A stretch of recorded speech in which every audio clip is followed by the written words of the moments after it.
Morning বন্ধুরা, welcome back to my channel. আজকে আমি দিদা বাড়ি এসেছি দেখতে মামি কি রান্না করছে। তো চলো বন্ধুরা দেখি মামি কি রান্না করছে। কি রান্না করছো? ফুলকপির তরকারি হবে, আলু ফুলকপির তরকারি। আচ্ছা, মামি বেশ রসিয়ে কষিয়ে রান্না করে, ভালো লাগে। একটু ডিস্টার্ব করছি। মানে তোমার কোনো প্ল্যান নেই কিসে? এই শীতে? না, কোথাও ঘুরতে যাই না, বাড়িতেই থাকি। মামি গেছিল, বড় মায়ের পুজো দিতে গেছিল মামি মন্দিরে। আমারও ইচ্ছা আছে 1 জানুয়ারিতে, আমারও ইচ্ছা আছে যাওয়ার। কখন যাই, এবার কার সাথে যাই এটাই কথা। আর মামি যখন যাচ্ছিল সেদিনকে আমার মানে অফিসের খুব বেশি প্রেশার ছিল, এই জন্য আমি যেতে পারিনি, না হলে আমিও যেতাম। ভোর 5টার সময় গিয়ে পৌঁছাতে হয়, তবে গিয়ে লাইনে ঠিকঠাক সামনাসামনি পড়ে লাইনটা, পুজোটা ঠিকভাবে দেওয়া যায়। হ্যাঁ, আর দেরি হলে দেখি তো যে 11টা 12টার সময় যখন ওখান দিয়ে পাস করি তখন দেখি লাইন কত দূর চলে গেছে, অনেক দেরি হয়ে যায় পুজো দিতে। এই দেখো বন্ধুরা, দিদা ছবি এঁকেছে রাধাকৃষ্ণ। দিদার ছবি আঁকতে আঁকতে আঁকা কিন্তু দেখো বন্ধুরা অনেকটা ইমপ্রুভ হচ্ছে আস্তে আস্তে। দিদা কিন্তু রেগুলার ছবি আঁকে, প্র্যাকটিস করে। এই যে দিদা টাইম পাস করছে। এখন কি করছো? খাট গুছাচ্ছ? আচ্ছা। আর এই দেখো দিদার ছবি তো তোমাদেরকে আগেও দেখিয়েছি, দিদা অনেক ছবি আঁকে, ছবিটা খুব ইমপ্রুভ হয়েছে। চলো দিদা মাঠ থেকে ঘুরে আসি। কেন? হাঁটতে হাঁটতে চলো না একটু। একা একা ভালো লাগছে না যেতে, মন ইচ্ছা আছে তোমাদেরকে একটু মাঠটা দেখাই, আমাদের যে পেছনে জমিটা আছে। তাড়াতাড়ি কি আছে, তাড়াতাড়ি তো এসছি।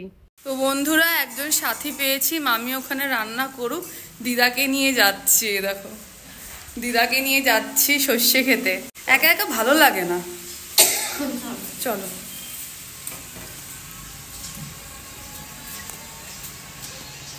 আসো।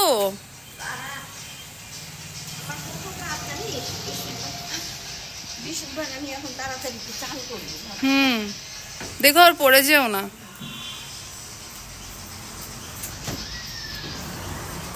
তো চলো বন্ধুরা, দিদা আর আমি একটু সামনে অবধি যাই।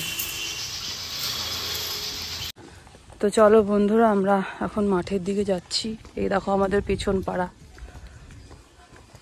এই বাড়িগুলো ছিল না, এই বাড়িটাও নতুন হচ্ছে। সুন্দর করছে বাড়িটা, পুরো বাংলো প্যাটার্নের। এই দেখো ওপরটা ছাদ, আর ওই দেখো মাঠ। চলো, ঠিক আছে কিছুটা তো চলো। আমাদের এখানে একটা মেয়ের বিয়ে আছে, ওর প্যান্ডেল হচ্ছে। একা একা আসতে কেমন লাগছিল, তাই জন্য বললাম দিদা আসো। অবশ্য একা আসলেও কোনো অসুবিধা ছিল না।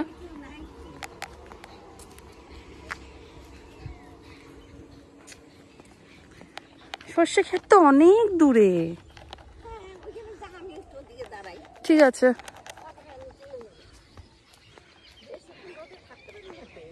ছাতা নিয়ে আসলে ভালো তো গো একটা।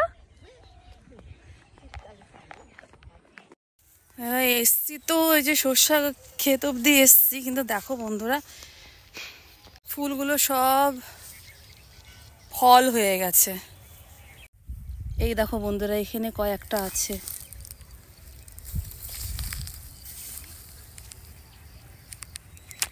এইখানটাতে দেখো বেগুন ক্ষেত, বেগুন ক্ষেত হয়েছে। আর এখানে একটা বেগুন আছে, দেখো দেখো অনেক বেগুন হয়েছে অবশ্য। আর এরকম দেওয়া, নেট দেওয়া। আর এখানটায় এটা কি কুমড়ো, কুমড়ো গাছ লাগিয়েছে দেখো।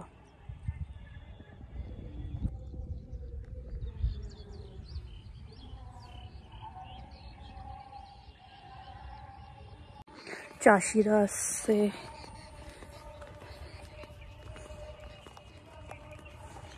ওদিকে যাই চলো, ফুলকপি গাছ। আর এখানে দেখো কুমড়ো হয়েছে, এই দেখো এই দেখো কত ফুল। চলো ফুলকপি হয়েছে নাকি দেখে আসি। ওই দিকটা মন্দির আছে একটা, এইদিকে একটা যমুনা নদী আছে, তোমাদেরকে দেখাবো আমি। এই দেখো ফুলকপি।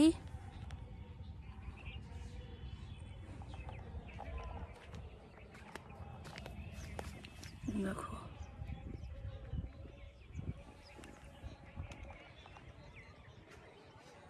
আর ওইদিকে সর্ষে ক্ষেত আছে, এই আর কি।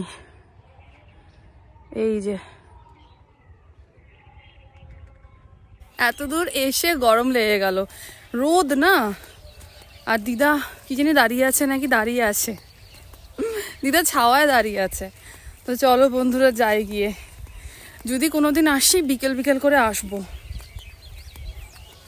একদম শীত থাকতে থাকতে আসতে হয়, তাহলে এতটা কষ্ট হয় না। চলো যাই গিয়ে। কি ও বাবা, সাইকেল পড়ে গেল হাওয়ায়। বলতেই যাচ্ছিলাম কি সুন্দর হাওয়া, সাইকেল জবাব দিয়ে দিল হাওয়াটা জোরে।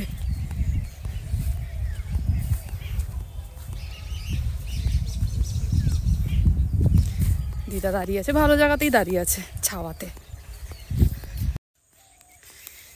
এই জায়গাটা দেখো বন্ধুরা, কত নোংরা ফেলেছে। এইগুলো না প্রত্যেকটা বাড়িতে এক একজনের দায়িত্ব থাকা উচিত, যে যতগুলো প্লাস্টিক কাগজ হবে ঘরেই পুড়িয়ে দেব। আর সবজির খোসা টোসা তো মাটিতে ফেললে মাটি হয়ে যায়, সার হয়ে যায়, ওগুলো তো ভালো মাটিতে ফেলা। তো এরকম নোংরা করাটা উচিত না। আমরা কি করি, যত কাগজ প্লাস্টিক যত আছে ওগুলো পুড়িয়ে দিই, কিছু করার নেই, কোথায় ফেলবো। আর সবজির খোসা তো তোমাদেরকে বলেছি যে আমাদের ফুল গাছ আছে, ফুল গাছের মধ্যে দিয়ে দিই, সার হয়ে যায়। হ্যাঁ, এই সময় বাজে বাজে লোক থাকে। বিকেলে সবাই বসে যমুনা নদীতে। যমুনা নদীর ওদিকে গেলে ভালো হতো।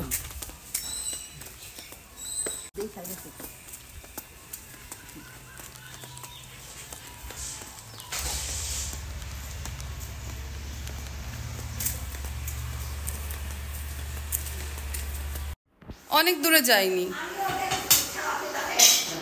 হ্যাঁ, তরকারিটা অনেকটা হয়ে এসছে।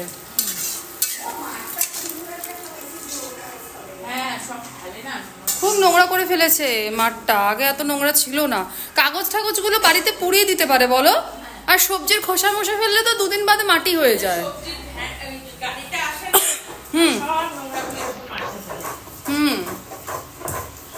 এটা কি বাড়ছো? পোস্ত, রুই পোস্ত করবে? রুই পোস্ত রান্না হবে। আর এখানটা দেখো বন্ধুরা, লাল শাক ফুটে রেখেছে আমি, লাল শাক হবে। আর এখানে পোস্ত বাটা হলো, আর এইদিকে ইন্ডাকশনে ডাল সিদ্ধ হচ্ছে, আর এখানে ভাত হচ্ছে।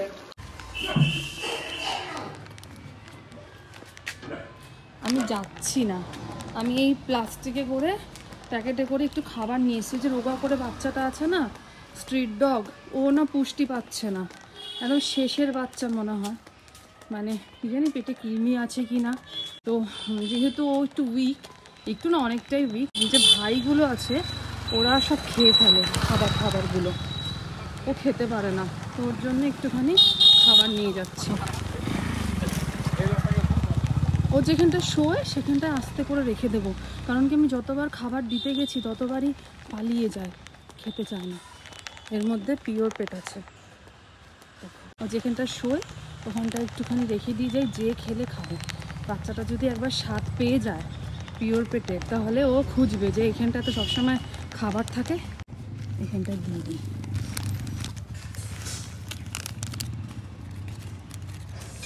অল্প একটু দিলাম, এখান দিয়ে ঘোরাঘুরি করে বাচ্চাটা।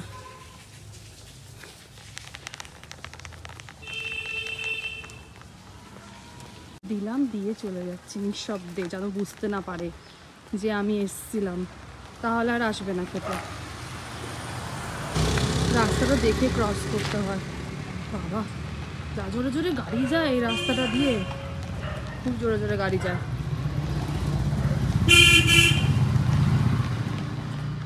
দিদা বাড়িতে এসে সোয়েটারটা খুলে দিলাম, ঘরে ঢুকে খুললাম সোয়েটারটা, বাইরে খুলে কোথায় রাখবো, খুব গরম লেগে গেছে।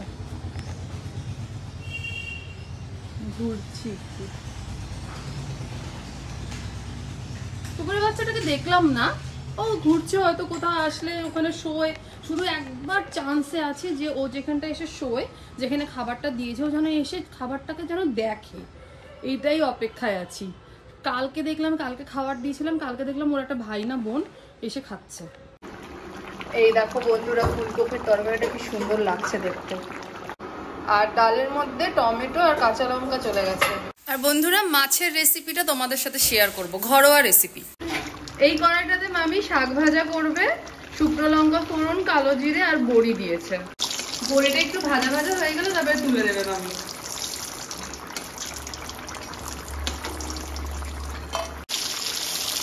এবার দিলে হচ্ছে রসুন থেতো করা, রসুনটাকে একটু থেতো করে দিলে ভালো হয় বলো, ফ্লেভারটাও ভালো আছে, গন্ধটাও ভালো হচ্ছে। হ্যাঁ, এবার শাকগুলো দিয়ে দিচ্ছে, শাকের মধ্যে আবার একটু পেঁয়াজ কুচিও আছে। লাল শাক খেতে দারুণ লাগে বলো।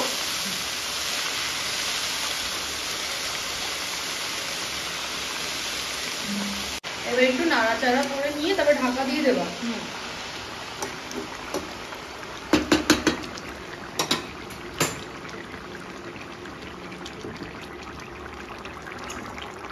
এই সিম্পল।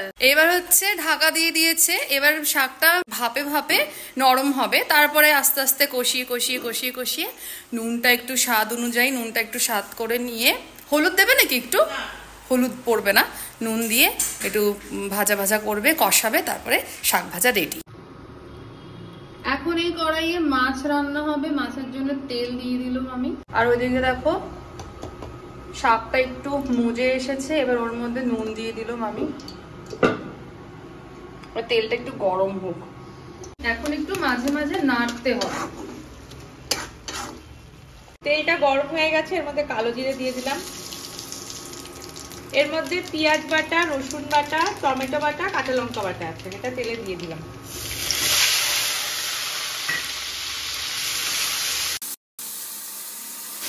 এটা একটু কষাতে হবে, এর মধ্যে লবণ দিয়ে দিলাম। এবার এই মশলাটা একটু কষাবো, এর মধ্যে দিয়ে দেবো লঙ্কার গুঁড়ো, যে যেরকম ঝাল খাও সেরকম দেবে, আর দিয়ে দিলাম হলুদ, দিয়ে আবার এটা নাড়তে হবে। এটার মধ্যে আমি কোনো জিরে দেব না, জিরের গুঁড়ো বা জিরের বাটা দেব না। এটা একটা বিয়ে বাড়ির স্টাইলে হচ্ছে মাছটা। দেখো কি সুন্দর লাল লাল হয়ে এসছে, তেলটাও ছেড়ে দিয়েছে। সুন্দর করে না কষালে না একটু কাঁচা কাঁচা গন্ধ বেরোয়, কাঁচা কাঁচা গন্ধটা এখন আর বেরোবে না। দেখো তেলটাও ছেড়ে দিয়েছে। একটু জল দিয়ে দেবো, জল দিয়ে কষাবা।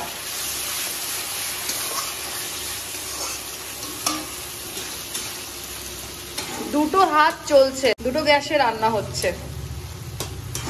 আর শাক থেকে না জল বেরোয়, এই জলটা শুকাতে হয়।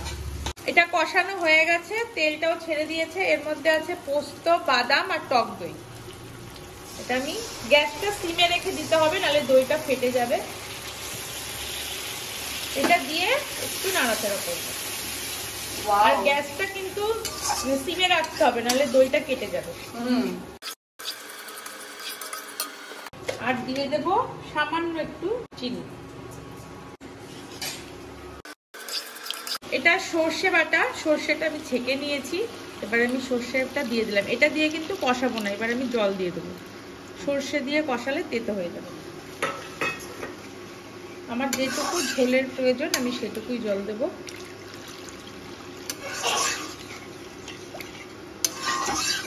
এটা ঢাকা দিয়ে দেবো, ফুটলে মাছগুলো দিয়ে নামিয়ে দেবো। একটা জিনিস আনতে ভুলে গেছি, ঝোলটা ফুটে গেছে, আমি এবার মাছগুলো সব দিয়ে দিলাম।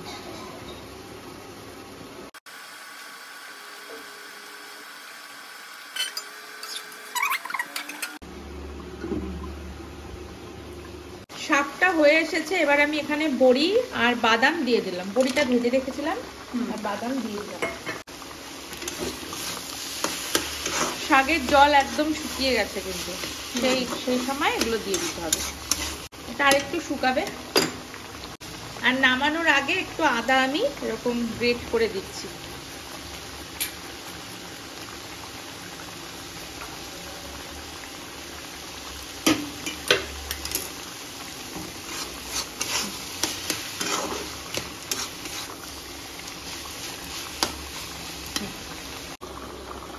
নামানোর আগে একটু নুনটা দেখে নেবে, স্বাদটা ঠিক আছে নাকি। আর নামানোর আগে কাঁচা লঙ্কা দিয়ে দিলাম আর ধনেপাতা। তোমরা চাইলে এর মধ্যে গরম মশলাও দিতে পারো, তো আমি ধনেপাতা দিলাম।